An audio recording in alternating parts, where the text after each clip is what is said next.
He also played for the Raiders, Browns, Bears, and the Bengals. So he was all over the place throughout his career. Obviously, a great quarterback. We're gonna get to his journey, career, how hard he worked to get to where he is now, and obviously, I'm gonna get to his show with Taylor B. Davis. They cover Auburn football, so I'm really excited for this interview. Thank you, Jason, for coming on today. First of all, how are you and your family doing during this tough situation? Yeah, appreciate it. Thanks for having me on. We're doing great. We had some tough times. I lost my grandmother this year to COVID. And so that was, that kind of hurt us as a family, not being able to give her, the home going that she well deserved. But, it's been, hurt my mom a little bit. But at the same time, from a family standpoint, we've been doing everything we can to try to stay as safe as possible, but enjoy life too. We try to take our precautionaries, but we're living in different times, and tough times don't last. Tough people do. So we just got to find a way to fight the storm and continue moving forward and think positive. Sorry for your loss. Yeah, appreciate it. Yeah. So my first question to you is, when did you get interested in playing football, and who is your biggest influencer in that? Man, I got interested in playing football when I was actually about 8 years old. My brother was like 6 years older than me, so they used to play a lot. He played peewee ball. I didn't play peewee ball. My dad told me, he saw me in the yard one day just kind of throwing a football. He told my mom, he said, I think this kid, could have a future, at quarterback.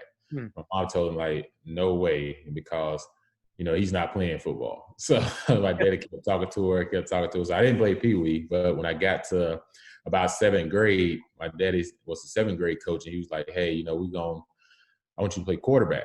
So he eventually talked my mom into it, and I ended up playing quarterback, and that's the only position I played in football, maybe except for corner my seventh grade year, but quarterback all the way through. And basketball was actually my favorite sport. I was actually a two-sport star in high school, and I was supposed to sign to play Auburn for football and basketball. But once I got there, it was hard to juggle all three: school, basketball, and football. So I ended up just choosing to stick with football. So while growing up, when you were trying to be a better football player, who did you look up to as a quarterback in the NFL back in the day? Yeah, growing up as, especially a young black kid, in South Mississippi, Steve McNair was the type of guy that came through and played. Hold on one second. You hear that in the back? It got loud real quick. Hold on. We can start that question over. Okay, can you start that question again? Yeah, so who did you look up to while growing up as a quarterback back in the day? Growing up in South Mississippi, small town, Taylorsville, Mississippi.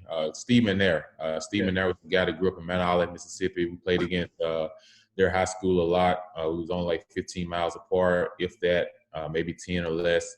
And, so he was a guy that came from a smaller town than me. And when I saw him go to Alcorn and do all the things that he did there, and then going to be the number 3 pick in the draft and play for the Houston Oilers, and which became Tennessee Titans, it kind of uplifted me as saying, like, look, if he got out of here, there's no excuse why I can't have that same dream, that same aspect. And so it just drove me, it drove me to just to work hard. And then you see guys like Warren Moon and, and everything, and Doug Williams and Cunningham, and you see these guys playing in the NFL.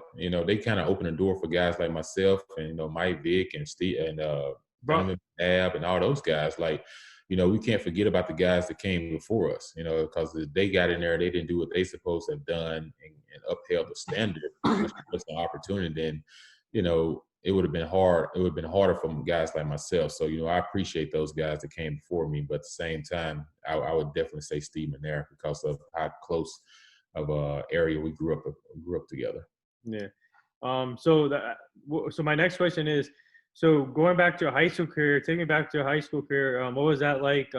Learning from your coaching staff and your teammates, and what advice did your high school coaches give you to become that better quarterback in your career before heading? Yeah, I was fortunate, to play for a high school program that was all about winning state championships. We settled for nothing less. And from the 1990s all the way to now, my high school team is playing the state championship tomorrow. So, this is a ongoing thing, that a big rich tradition that we built at Taylorsville High School. And we always felt like we had to pay it forward to the next group that's come behind us, because the guys before us won state. So that aspect alone made us a really good area to grow up in. And because on Friday nights, it's true, like you could rob the town because everybody was at the games. And that's how it was. Like, everybody was at the games, everybody standing up. You could barely see into the field, because that's what people love. They love to come watch the games, and you wanted to make them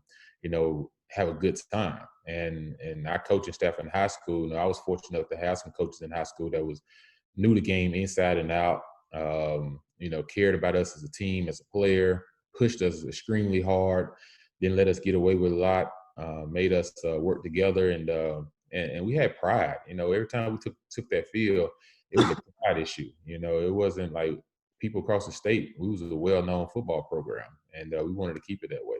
Hmm.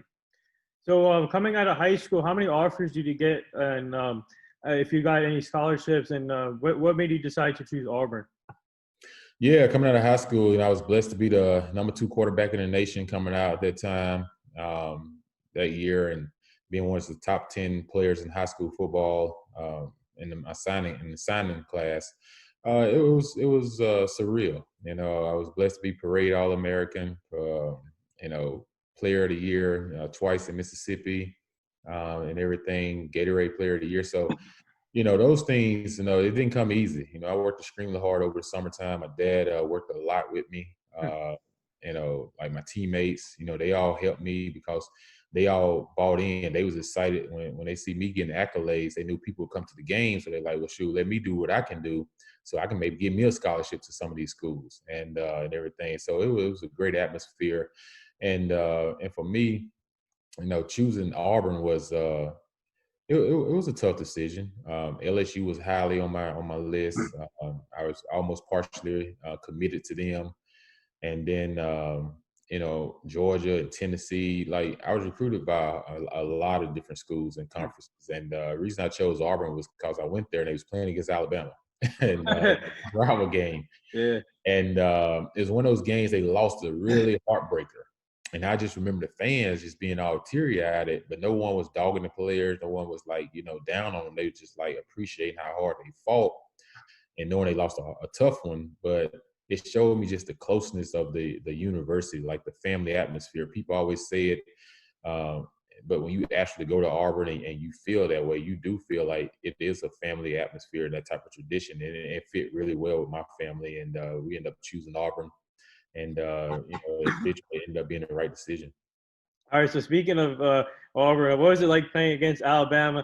I'm an Alabama fan in college football, but but what was it like just playing against Alabama and getting the high level competition? And obviously you were in a great conference too. But what was it like just playing against Alabama though?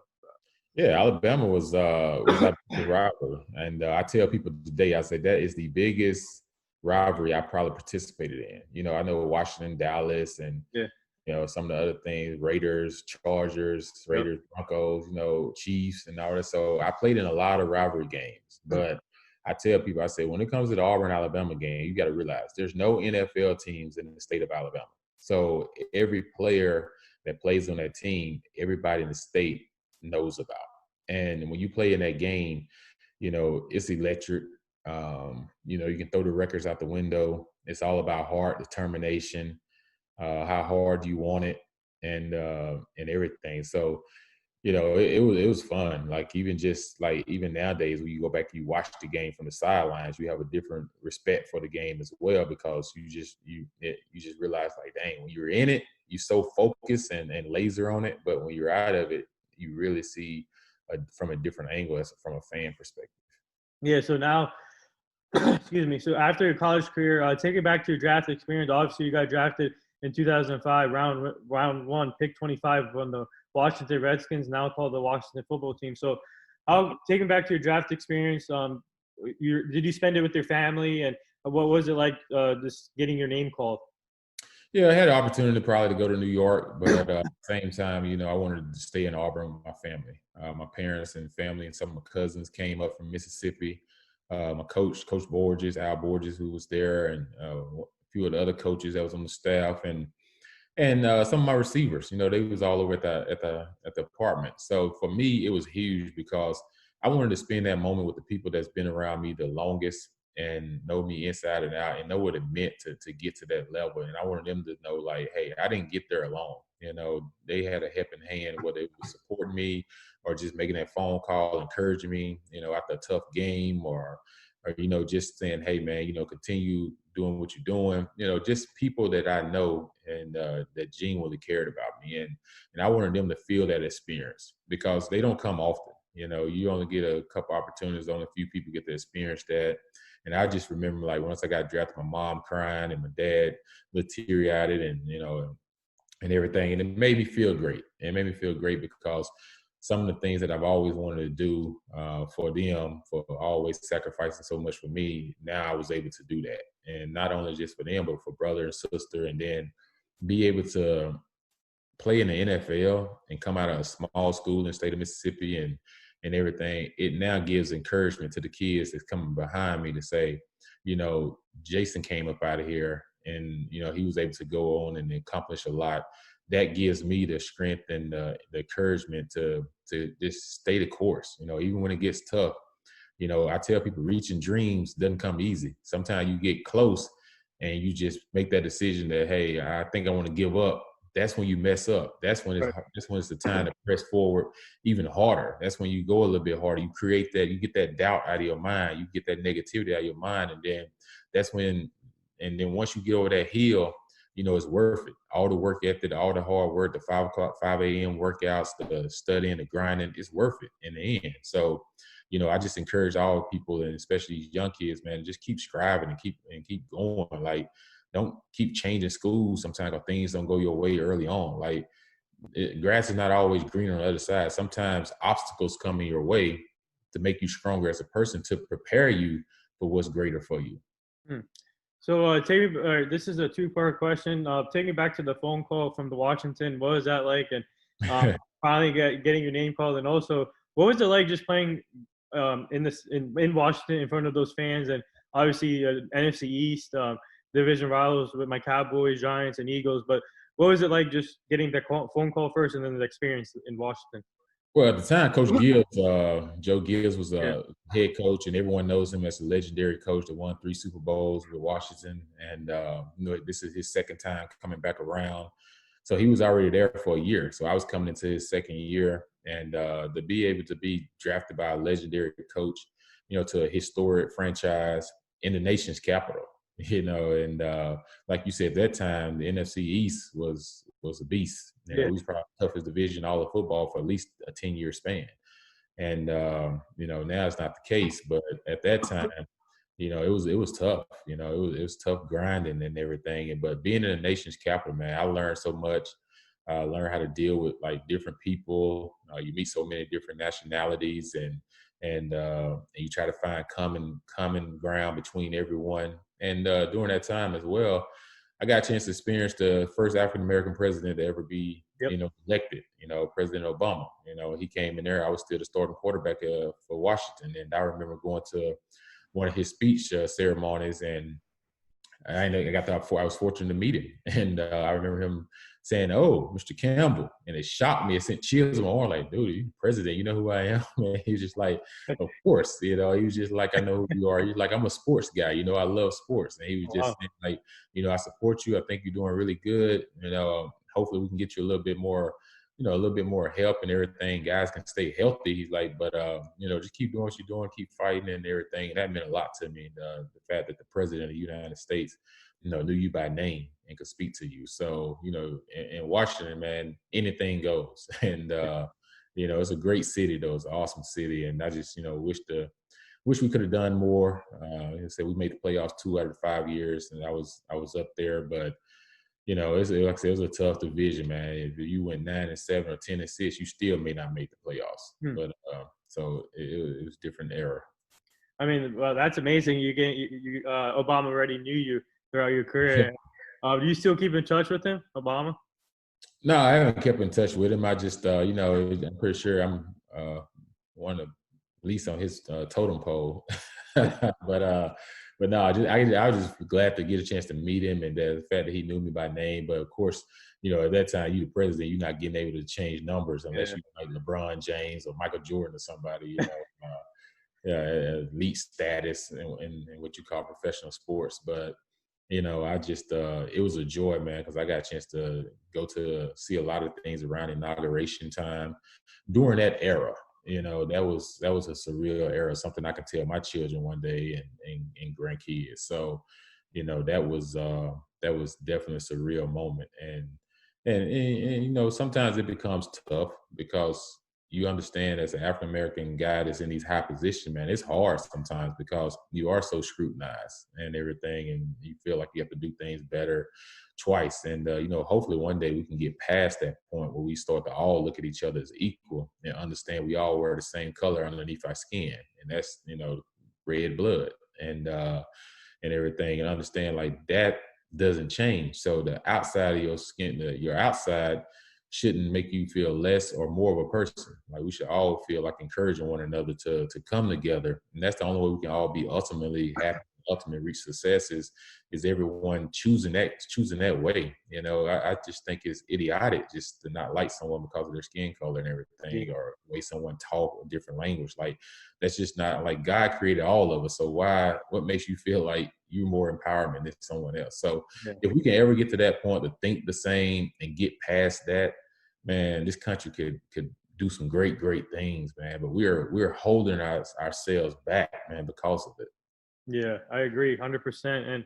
And this is another two part question. So, was it tough leaving Washington, the team that drafted you, and what was your experience like at Cleveland Browns, Raiders, Bengals, and the and what was the experience there with the other teams, and was it tough leaving Washington though, the team that Yeah, it was tough. It was tough leaving Washington because I was building a platform there. Like I say, had a pretty good first year. My first full year as a starter, we ended up making the playoffs. I ended up getting hurt. We was, I think, 7-6 at the time I got hurt, but we was winning the game that I was in.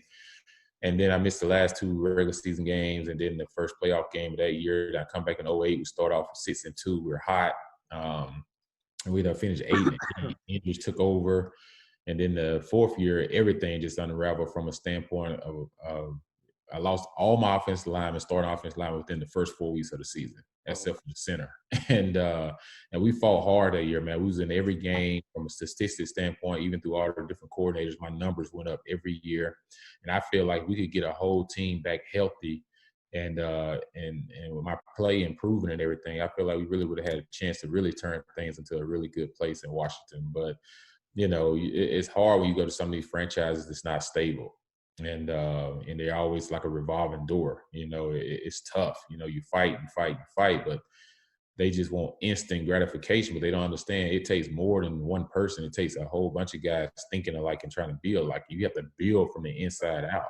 And then once I got traded to the Raiders, when I got there, instantly I knew they had talent. mhm. They was hungry to start winning. They just kind of needed some leaders in key positions. And Richard Seymour got there a year before me, and I got there next year, and he was a leader on the defense, and I became a leader on the offense. And within 2 years, I think it was like I was 12 or 13-7 or something as a starter. And the second year, first year we went 8-8. I was 8-4 as a starter. We were undefeated in the division, beat the Chargers twice, and then that hadn't happened in years. And then the next year, we beat. Coming to that season, we're 4-2, going to 5-2, and I break my collarbone, and I'm having one of my better seasons as a pro and everything. And it stung a little bit because after that they gave my contract to Carson Palmer, who decided to sit out that year for the Bengals, and that hurt me because I came to a place that hadn't been winning, and now we're winning, and we're beating our division, and we're doing all the things that hadn't been done since Rich Gannon left. Hmm. And y'all gonna make a trade because I'm hurt because you're so impatient. And that just kind of broke the whole drive of the team because we was like brothers. We hung out together off the field, came to each other's houses, and talked to each other, played games and everything. Where that's what wins football games and create championships environments. And every time we won in college, when we went 13-0, we had that same cohesiveness. In high school, we won state championships. We had that same cohesiveness. So then we was building that, but then our head coach just the time went ahead and made that decision. It just derailed the whole team Hmm. and everything. So that was tough. And I had to accept a backup job in Chicago. I had a Cutler, and Cutler gets hurt, and I played in the hardest game on the schedule against the 49ers the year they go to Super Bowl Hmm. and on a Monday night. And I got hit harder than I've ever been hit, sacked the most I've ever sacked going against those guys, and you didn't have a chance to even get started in that game. And then I go to Cleveland next year trying to become a starter again while I'm in my prime. And, at the time they tell me like, hey, you got to, just help weeding out a little bit. He's our first round pick. And I get it, so I would try to do everything I could for him. And then halfway through the season, we get to the hardest part of our schedule. Then they say, hey, we want you to be our starter. Like, oh, okay. So then, it was some good. And we beat Baltimore for the first time. They hadn't beat Baltimore in like 13 years. But the heartbreaker was in New England. We were up by 12 points with 2 minutes to go in the game, and we were winning in New England. And, I had a great game, one of the best games of my career, and we ended up losing that game off of an onside kick, Hmm.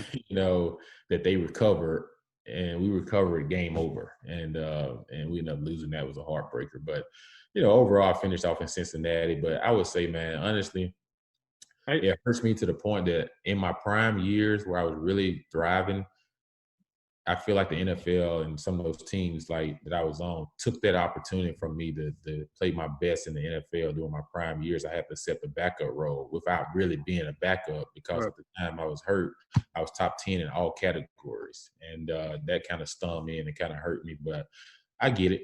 Sometimes life happens, things happen, but you move forward. But you're mainly known for the Raiders and the Washington now for those two teams. But I actually I interviewed Coach Hugh Jackson on my show. I think it was like last month. And did you get to play underneath him, Hugh Yeah, Jackson? I played underneath. Hugh Jackson was my offense coordinator first year for Oakland, and then the next year he became the head coach after they released Cable. And like I said, he was my head coach, and like I tell, like we had something good going, man. Like it's something when you can find a head coach and quarterback chemistry, and you don't take that for granted. And I think he knows that now too, because you know when he saw 2 years later, that's how I ended up in Cincinnati. He was the offense coordinator my last year. He called me and asked me would I mind playing for him. And he understand what happened in Oakland. He apologized and said, hey, like we would love to have you come to Cincinnati and help Andy. I know the type of player, type of person you are. And I just like, hey, yeah, I'll come and play, and everything. So, we end up kind of scratching our differences a little bit and everything. But man, I wish we would have got a chance to stick together in Oakland. That trade never would have happened. I think we would have had an opportunity really, man, to have some success because once he went to Cleveland, I think we were like 1-32. Hmm. And that's tough. You know what I'm saying? That's tough because sometimes you get with guys that don't understand you and understand your scheme system. But we're in Oakland, guys bought in, Right. they bought in and everything. So, hindsight is 2020. But definitely you learn a lot, man, through this type of stuff. It kind of hurts because you only get one shot to go through the NFL. You don't get it again. Yeah. And make the most of it while you can. I told him during the interview that you deserve another chance. He told me he's ready. He's ready for coaching and he wants to get back in the head coaching field. And he deserves it because he's a good coach. He knows the game. He's knowledgeable.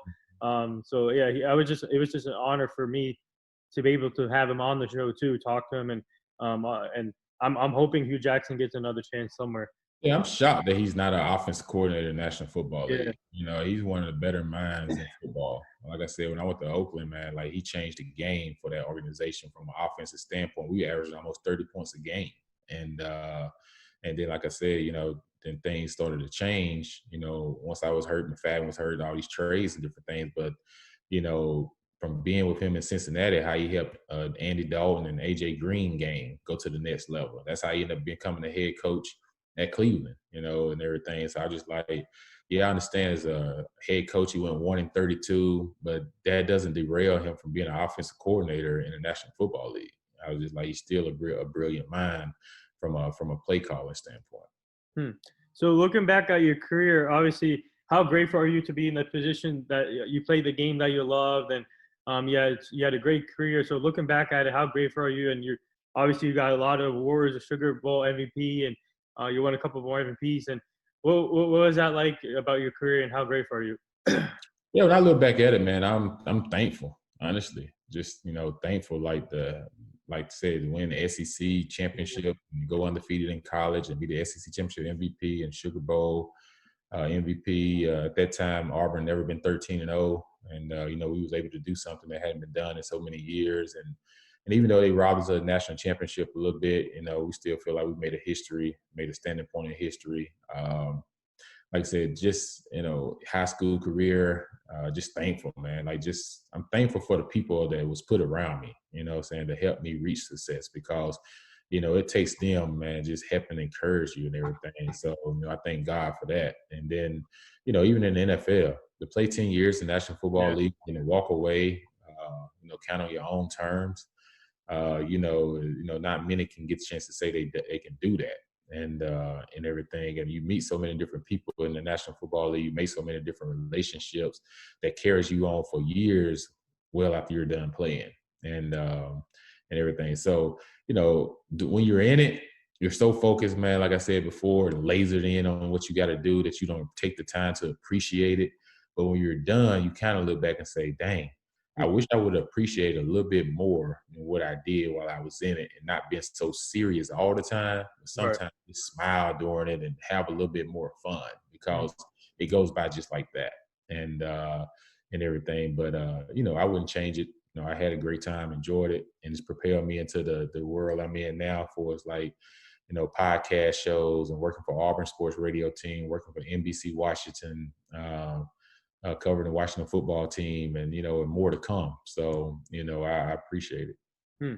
So my next question. So let me ask you this: so if these other teams didn't waste your prime years, do you think you could have been still playing right now like Tom Brady?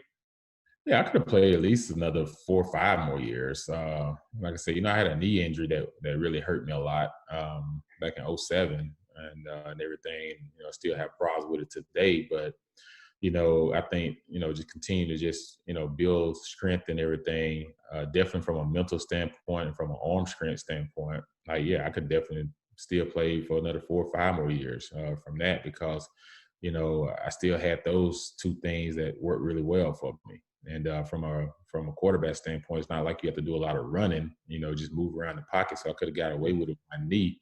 So I feel like if I didn't get, just where you feel like you got, blindsided a little bit, and then, and everything, I think it would have encouraged me a little bit more to keep going, and not say, hey, Jay, it's time to move on to something else, So most definitely, man, I feel like in the right environment, right situation, I probably could have.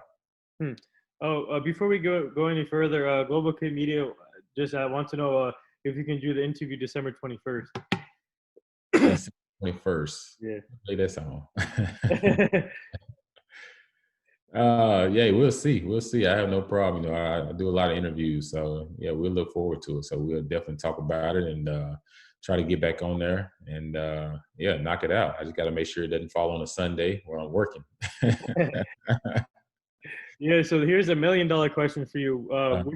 Would you consider being a coach in the NFL or college when the right opportunity comes for you? Like, for example, like what Brian Leftwich is doing right now with Tampa, being an offensive coordinator. Would you consider that? Well, I've had opportunities. I've been called before to coach at college level and coach at the pro level before.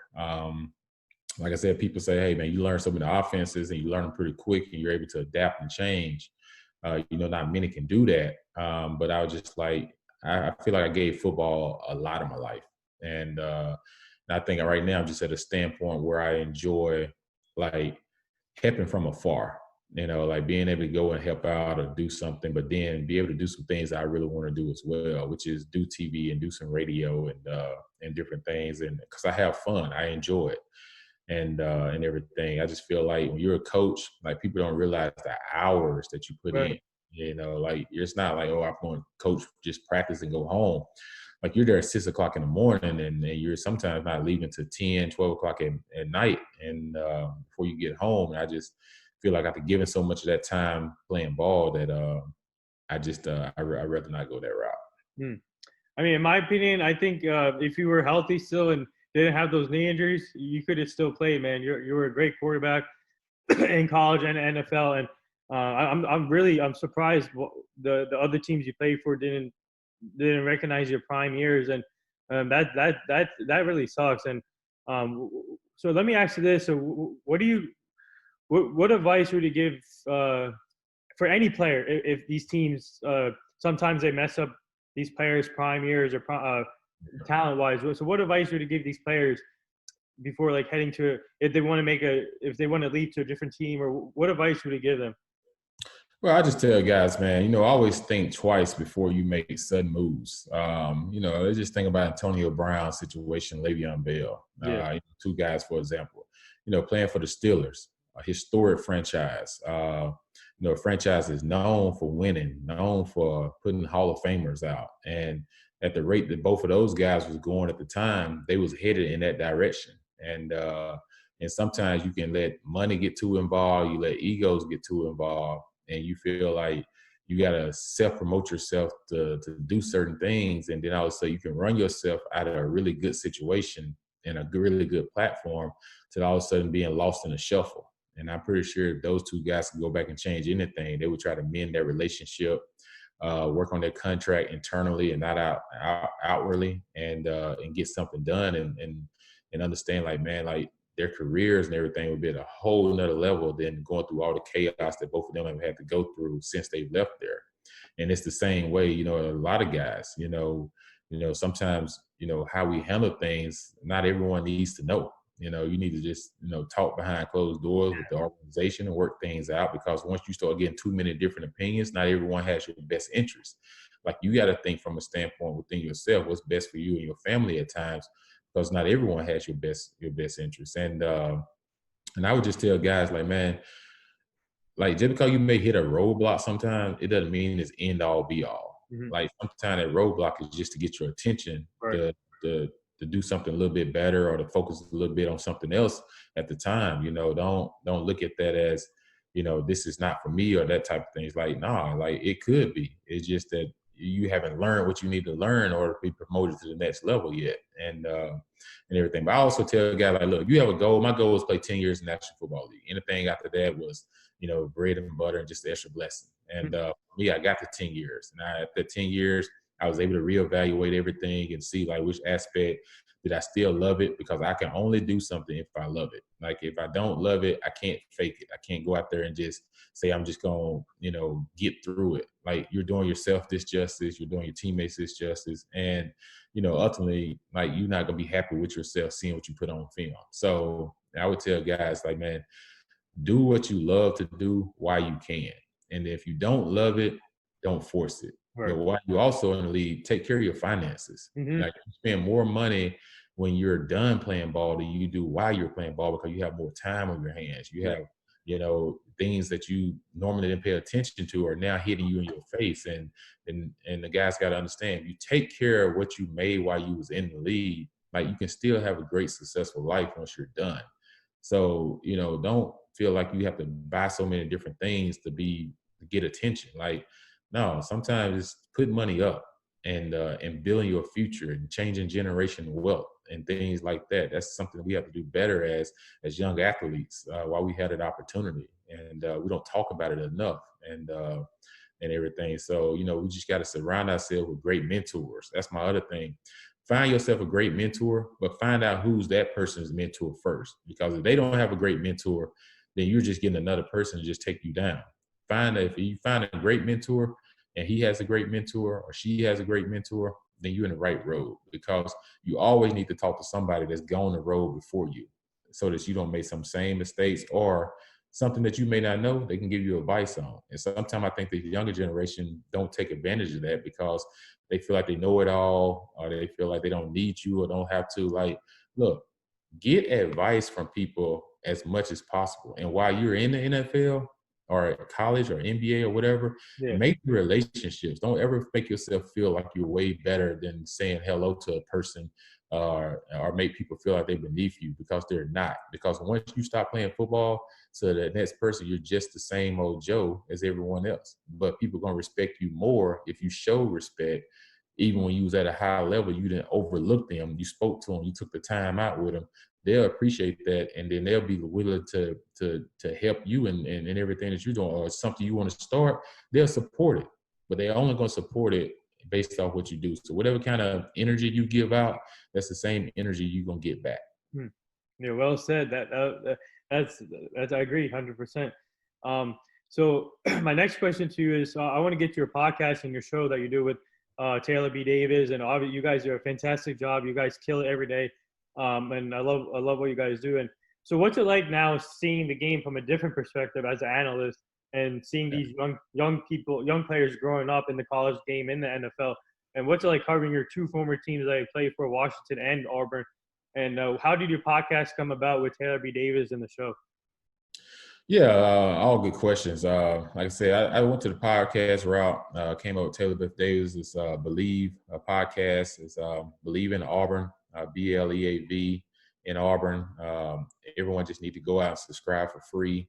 Tune in each week as we cover games and different things. And how I got involved with her, Taylor went to Auburn. So she's a former Auburn grad.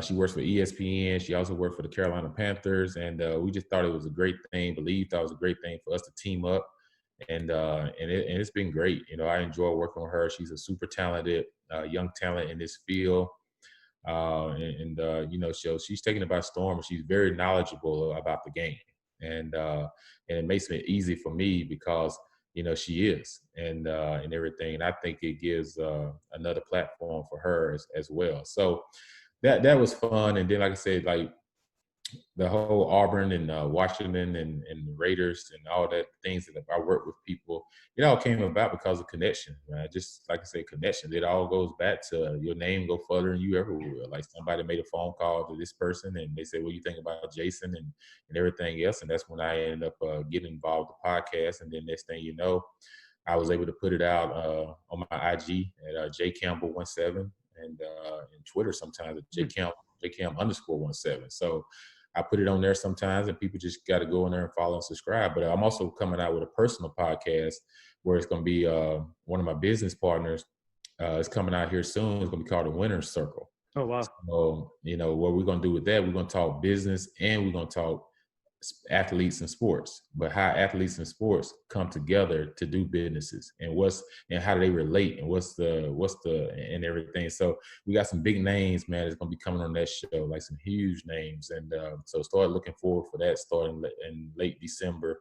You'll start to see that out as well. So you know, just enjoy it, man. I got a lot of opportunities right now. No, that's awesome. Yeah. So speaking of, I would like to be on your podcast one day with Taylor B. Davis and the other podcast.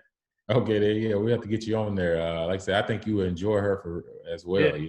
She's like I said, she I'm knows a big fan of hers, man. She's amazing. Yeah, she knows her stuff. So, you know, we kind of tell each other sometimes on try to come out the woodwork with a question. Yeah. It kind of catches by surprise. While we on air, we don't even go over it, you know, and everything. Just see how we will respond, and so I think that makes it for a lot of fun as well. Yeah. So I actually my next question here. So what's it like seeing these young quarterbacks now in the game, like Patrick Mahomes, Russell Wilson, Dak Prescott, even, but obviously he's injured, but hopefully he comes back strong. Yeah. Like those quarterbacks, and even Lamar Jackson and all these young quarterbacks coming up, like Kyle Murray. So what's it like seeing now evolving the NFL with young quarterbacks? Yeah, I'm just glad that the NFL has changed.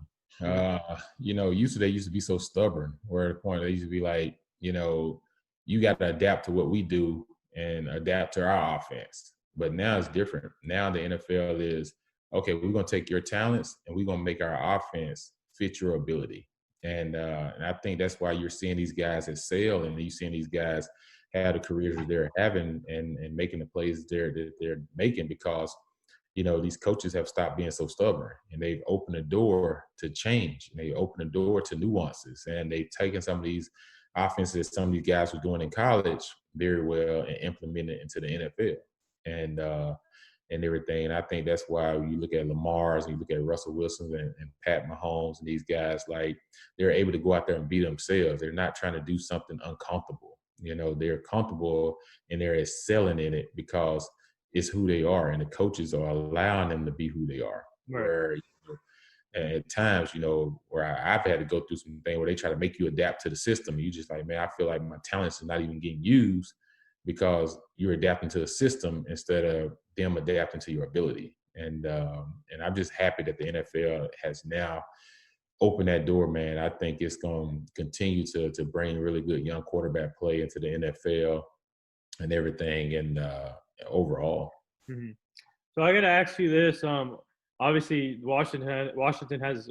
Speaking of inspiring stories, Alex Smith, man, what a mhm. comeback this guy had. Had 17 surgeries on his ankle, and on his injury thing, and for him to be able to come back and be composed in the pocket, and he's I think he's the comeback player of the year in my opinion. What do you think about that? Oh yeah, I was just saying, like, who else gonna win it? This guy came back from 18 surgeries. You know, like they said, one of the scariest moments of his life. What he had to go through for his rehab, and just to get back to the point to even get on the practice field. And now he's a starting quarterback again in the National Football League, and everything. And I think the story kind of speaks for itself, and everything. So he's definitely probably gonna get comeback player of the year. I think his story is inspiring to a lot of young people, not even just young people, but even older people, people that have gone through something that's similar to what he's gone through. I think Dak Prescott is someone that can look at his situation and see how he's bounced back after having the injury he's had, and everything. So, it just goes to show you, man, whatever you put your mind to, your heart to, you can do it. You just gotta keep speaking those positive vibes each and every day, even when it doesn't feel like it or doesn't seem like it's going to happen. You just got to trust it's going to happen. And I just think Alice has done that. And I remember the first game he came back, I was actually covering that game. And Oh wow. he actually got thrown into the game Yeah. against, coming off the bench. And I remember his wife and kids in the stands, they showed him. Mm. And you could tell, man, she was about a nervous wreck, and understandable, like seeing what her husband went through and then having to sit there and see him take his first hit and everything and not knowing how this is going to really transpire. So you have to commend his wife, man, for the support that she's shown for him and his kids, man, as well, because you have to have that family support in order to be able to do what he's done and everything. So kudos to him, man. Alex is a great guy on the field, off the field, great character guy, and and I think it's showing who he is and everything. You got the respect of the team behind him. Yeah. So and also I gotta ask you about Dwayne Haskins, man, and I feel like this is another quarterback that has a lot of talent. He has an NFL arm. Ron Rivera said on one of the shows he has an NFL arm. So for Mhm. you, have you reached out to him to give him any advice? And what do you think he can be what's his ceiling in the NFL right now? Yeah, I actually talked to him when he was drafted. I got a chance to speak with him, and then I tried to reach out to him, once he was benched, just to try to talk to him and encourage him, but wasn't able to, connect and everything. But definitely tried to. I just think that when you get into these realms of in the NFL, he's a kid that's from the Maryland area, Washington D.C. area, and sometimes it can come in with too much pressure when you're drafted by the same team that you're from, and things are kind of not stable around you. Then I'll say you get thrust in there, and when you're not winning, now it's not just your fans are on you, but then your family got to hear all this noise, and then it can become a lot of pressure and everything. But does he have NFL arm talent? Yes, he definitely has NFL arm talent. I would just say to him, if like, okay, Alice is starting, learn as much as you can right now while you can. This is a guy that's gone through being a first pick in a draft, like Kaepernick coming in, and then he gets traded to Kansas City, and then all of a sudden, Mahomes comes in, and then he gets traded to Washington. So he's seen it all, been through it all, and he can help Dwayne from a mental standpoint and everything, because if he can put the mental with his arm talent, then it's sky's the limit what he can do. And, whether that's in Washington or whether that's with another franchise, but he's gonna get another opportunity, and we don't know when, but when it does happen, he's got to be prepared and ready for it. Like, he can't lollygag into it or be caught by surprise. Like right now, he's got to stay ready because he's still only one play away from playing, and also he's other people are watching how he reacts right now during this time where he's not starting to play. Because if you play in the league long enough, you're going to get more opportunities. And he will get another opportunity because he's a young guy. He's young and he's talented. But he definitely can't be caught by surprise when it does come, because you can either play a lot more years by how you respond when that chance comes, or you can be out the league very quickly. So a couple more things here before I let you go. We can go a little overtime here because Jay had to push a little back of the 1 o'clock interview, so we can go a little overtime. But so my next question here, I'm going to put you in the spot right now. Obviously, the draft is hopefully in normal circumstances next year. The draft will be coming up soon. So if you were a GM and if you had the number 1 pick, obviously the Trevor Lawrence and Justin Fields are the top headline quarterback. But if you can, I like Kyle Trask from Florida. I think this guy he can play, flat out play. And there's some other great talent quarterbacks in there. But if you had the number 1 pick, who would you choose? And Trevor Lawrence or Justin Fields? Well, I'll just say you have to say Trevor Lawrence. You got to think this guy, man, is, even from high school days, he was rated as one of the top, pure talents as far as throwing the ball and everything and everything. I think Justin Fields is kind of like a Lamar Jackson type player, but maybe have better accuracy throwing the football.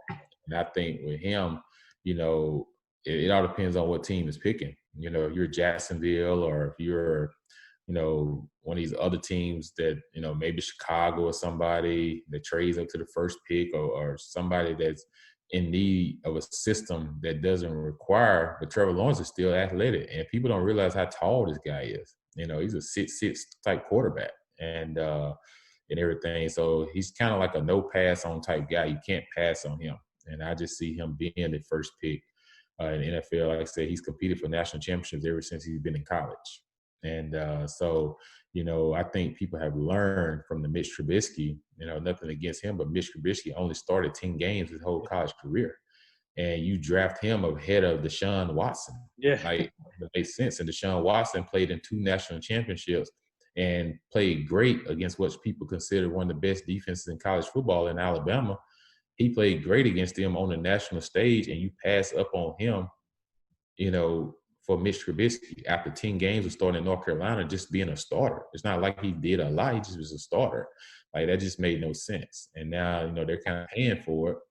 And even like Mahomes was a really good quarterback in college, but, you still had a lot to see. But I'm just like, he still had way more starts than Mitch Trubisky. You know what I'm saying? So those things mean something. And then, of course, people doesn't give Andy Reid a lot of credit. Every quarterback that Andy Reid has had, he has developed them into a Pro Bowl quarterback.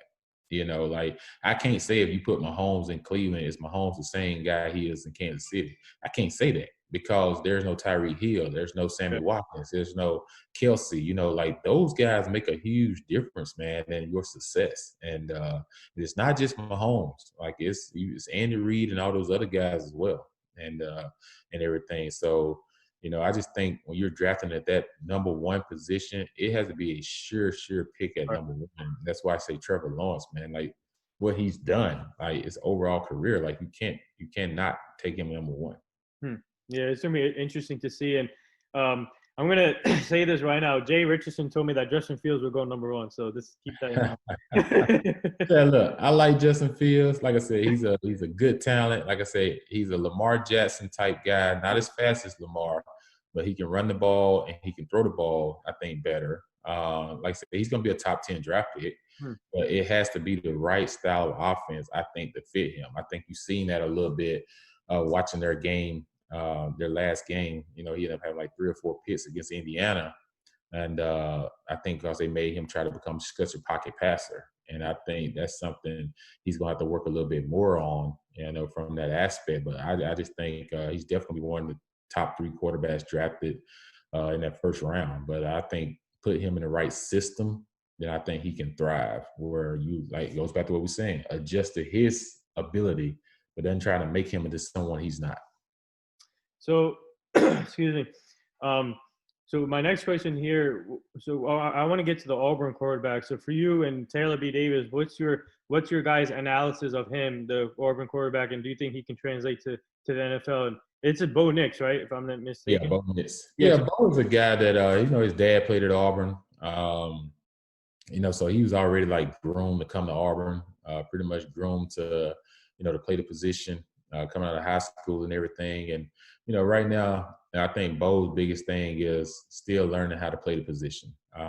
There's times, he looks really good, and there's times he's like, it's kind of off target a little bit. And I think a lot of it has to do with, just improving his footwork, just getting your footwork, letting your feet tell you, the right places to go with the ball and your mind and everything. And he's still learning. Like I said, he's more athletic than a lot of people thought. He can run the ball really well. He can throw the ball on the run. I think for Bo, for his development is just, understanding how to stay in the pocket a little bit more, know when to run and when not to run, and how to get from those first progressions all the way to your number 3 progression within the pocket. Hmm. And I think that just continues to come with the more time he continues to play.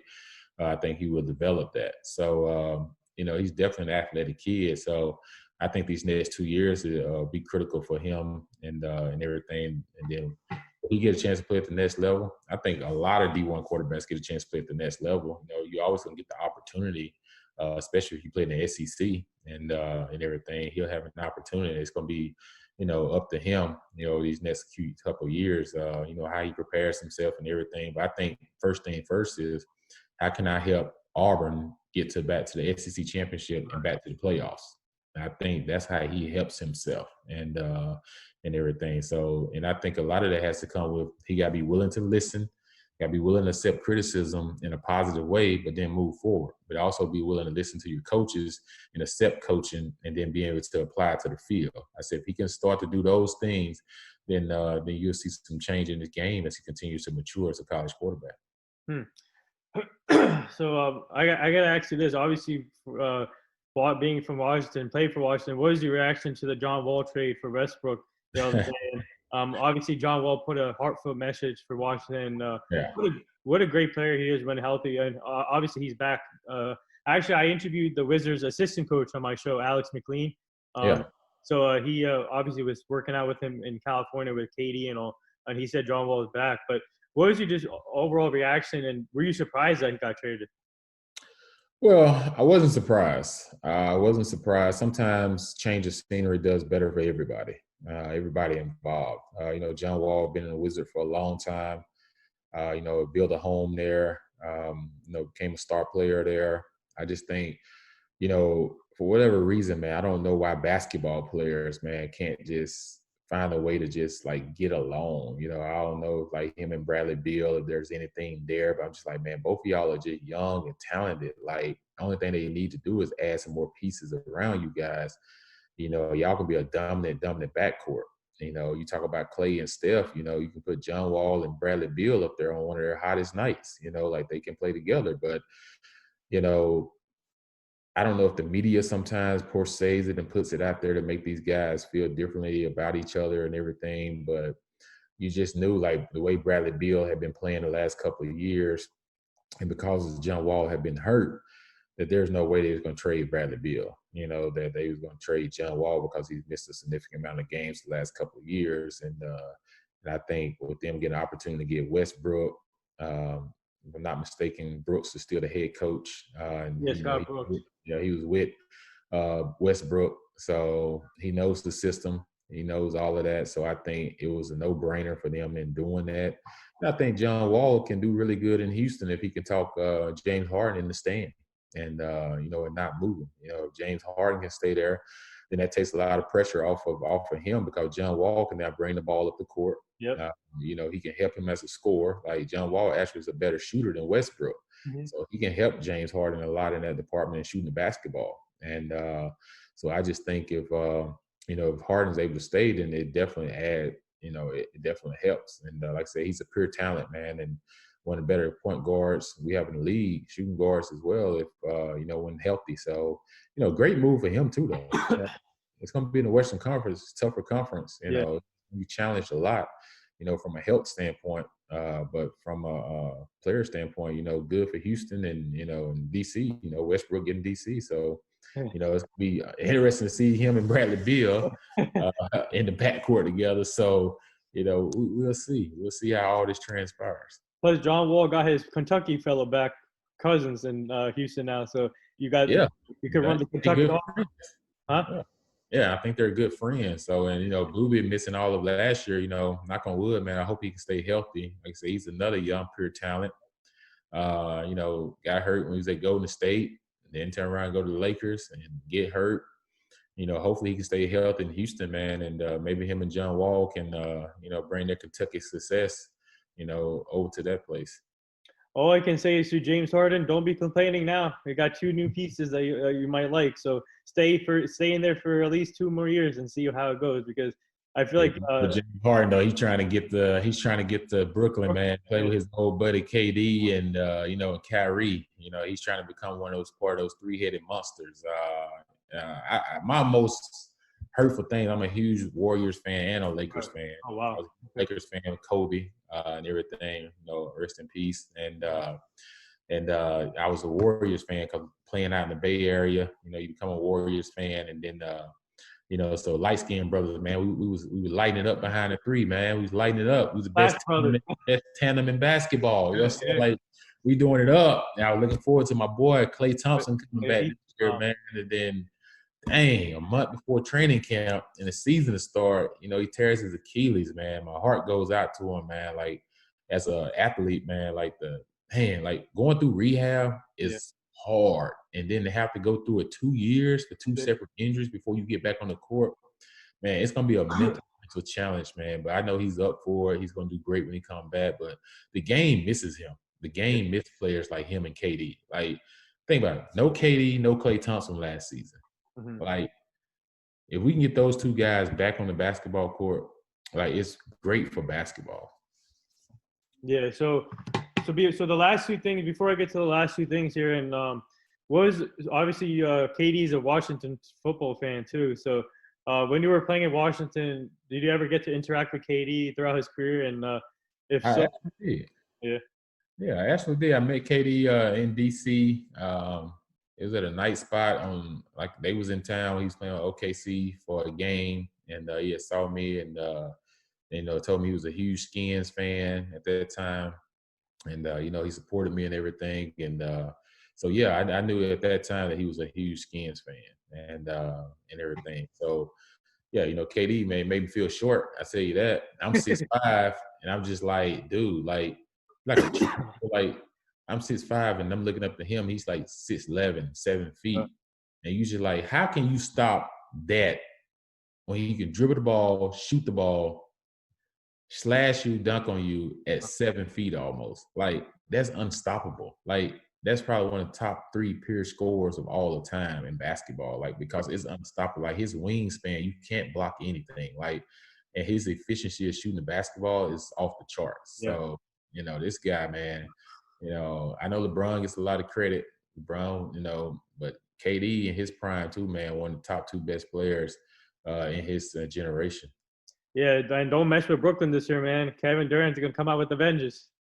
Oh yeah, he's gonna come out with the Avengers. It's gonna be the Avengers of the Bandits, though. You know Yeah, what I'm saying? Kyrie coming off injury, KD coming off injury. yeah, But they already had a good nucleus. You watch those guys play in the bubble, man. They got a good team. Now you add those 2 pieces. Those 2 guys can stay healthy. I think Brooklyn definitely can come out the East, man, and match up with with the Lakers. I think gonna come out the West, but I also had my Warriors up there, man. I thought they were gonna come back, but now Klay out, that kind of hurts that big time. yeah. So before, all right. So I'm gonna make this a 2-part question. So obviously, what was it like seeing the Lakers win the championship this year, and also the Dodgers, same year, and obviously for the late Kobe Bryant, and it's tough to say late Kobe Bryant. He was one of my role models growing up too, and what was it just like seeing the city of LA rejoice with 2 championships, and after what they gone through with Kobe and the wildfires, and seeing 2 teams winning the championship, and also after that, would you like to say anything to all the nurses, doctors, and essential workers? Oh yeah. Your first question, you talk about the Kobe and LA. LA started the year off with a hard bang. Losing Kobe and 8 other people on the plane, and on the helicopter, and then his daughter as well. That story, man, was like, I remember being teary-eyed just sitting in my couch, like just looking at it on TV, just like, man, is this like real? Like this really happened? You know, it's just like one of those moments that you just couldn't wrap your mind around it. And definitely, hit LA really hard. It hit the world hard, when that happened. And then now to see, the Lakers and everything win a championship for Kobe. I think LeBron did a lot for him as far as his legacy. I think, and then seeing the Dodgers win, I'm a Braves fan when it comes to baseball, but I'm a Dodgers fan too. I have family that live in LA. But when they beat my Braves in Game 7, I said, this is probably their year. And, then they went on to win the championship.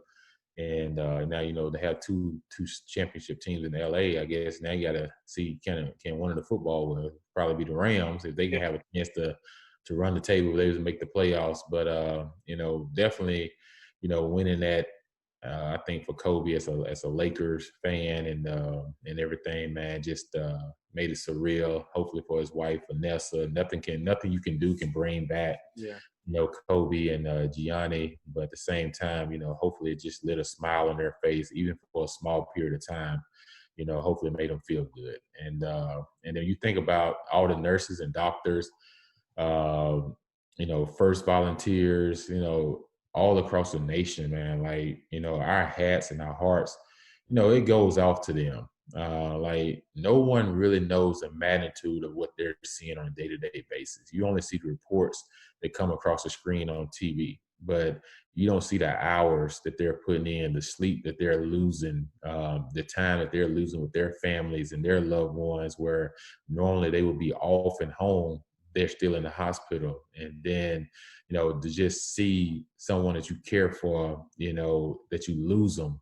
And, you're seeing death at a high rate right now. If you're a doctor or a nurse and everything, first volunteers, like it's unsurmountable, what they're going through. And from a mental standpoint, like mental health right now is the most important thing right now in all of this, because we've all been closed in.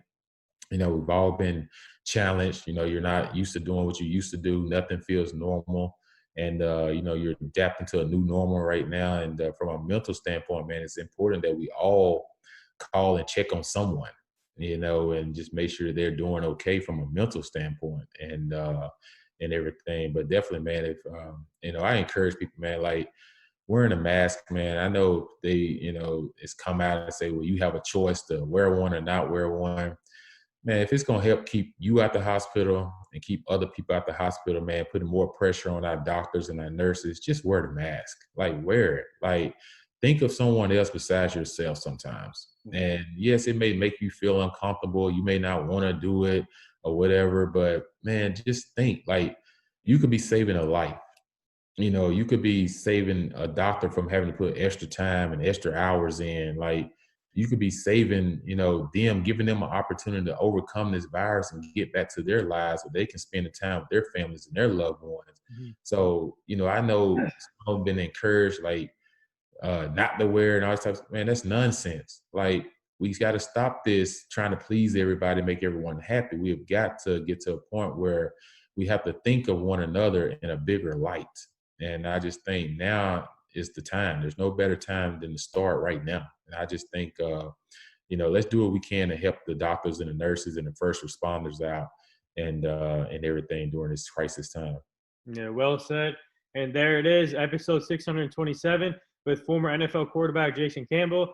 Man, this has been an honor for you to come on today's podcast. And thank you again. I'll be posting this on all social media formats so people see your story. And continued success, and keep up the great work with Taylor on that show, covering Auburn and Washington football team. And hopefully we can all do a collab show one day. And I would like to be on the podcast too, so let's make it happen. Okay, then. Yeah, we'll try to get you on the show and everything, and definitely talk to Taylor about it. And man, appreciate you having me on. Enjoyed it, great time. Continue your success in all your endeavors, and talk soon. Let's catch up. Yeah, thank you again. And I'll be tagging Taylor in this so she sees it too. Okay, sounds good. Appreciate it. You and your family stay safe too. All right, you too. Same here. Yep.